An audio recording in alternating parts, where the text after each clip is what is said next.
Mas para a gente conseguir sair de uma armadilha, né, primeiro a gente precisa enxergar o que está dentro de uma. Né? Imagina você, como fazia no filme Matrix, né? Eu fiquei encantado com aquele filme ali quando eu percebi a possibilidade realmente da gente estar sendo enganado, da gente estar sendo enrolado, sem saber, da gente estar vivendo numa cela, numa prisão para a nossa própria mente. E a loucura maior é que depois de 2001, depois daquele filme, eu fui descobrindo cada dia mais que a gente realmente vive numa armadilha para nossa, numa prisão para nossa mente. As finanças pessoais, o endividamento é uma dessas prisões, né? Então, para a gente conseguir sair dessa armadilha, conseguir sair dessa prisão, primeiro a gente precisa enxergar as grades, né? Senão a gente não faz.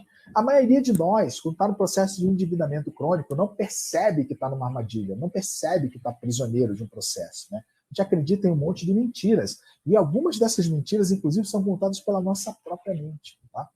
Tem horas que a gente fala, por exemplo, que a culpa da gente estar sem dinheiro é a economia está mal, o mercado está ruim, o salário é baixo, a emergência que aconteceu, o aumento do salário que não aconteceu, né, como deveria, aquela causa na justiça que não entrou, o 13º está atrasando, não importa. A gente vai e coloca sempre a responsabilidade, né, para algum processo externo a nós, né, o que eu chamo de terceirização de culpa. Né? A gente precisa justificar aquilo que a gente não entende com algo externo à nossa vontade. Não é possível que eu, por vontade própria, criei o meu problema financeiro. Então eu vou e boto uma responsabilidade em algo externo. Né? Qual o problema disso? O problema é que você, fazendo isso, a gente se coloca na posição de vítima das circunstâncias. Né? E vítima nada pode fazer para resolver o problema. Afinal, quem é você para mudar o rumo da economia do país? Ou até mesmo para se dar um aumento de renda? Entende? Enquanto você se coloca na situação de vítima, você se tira a possibilidade de fazer alguma coisa para mudar a sua realidade. Né? A terceirização de culpa é um processo natural da nossa mente, né? Que busca justificar a nossa situação, o quadro que a gente está vivendo, de maneira que a gente fique minimamente confortável emocionalmente. Né? A gente não encarar aquela realidade, meu Deus, eu estou passando por dificuldade financeira porque eu criei essa dificuldade financeira.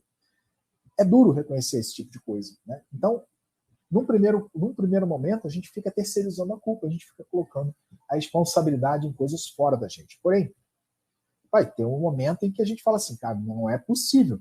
Né? Alguma coisa eu estou fazendo de errado. Né? Quando a gente descobre, principalmente, que caiu numa armadilha, como, por exemplo, nessa live hoje, você provavelmente deve estar percebendo que caiu numa armadilha. Né? E se tornou escravo das dívidas, como eu também costumo dizer, a gente acaba entrando num processo de culpa. Eu mesmo já me cobrei, já me xinguei, já me chamei de burro por ter perdido a mão, né, do meu endividamento. Né? Permitido que acontecesse isso com as minhas finanças no momento em que eu mais ganhei dinheiro na minha vida. Né? Eu falava assim, tu é muito burro por ter perdido a segunda grande chance que você teve na vida de enriquecer. Você jogou fora todo esse dinheiro. Só pagando juros para banco, eu paguei mais de um imóvel. Né? Então, isso dava para eu já ter alcançado a liberdade financeira há muito tempo, mas, enfim, isso aí me cobrou muitos anos da vida, esse processo de endividamento crônico.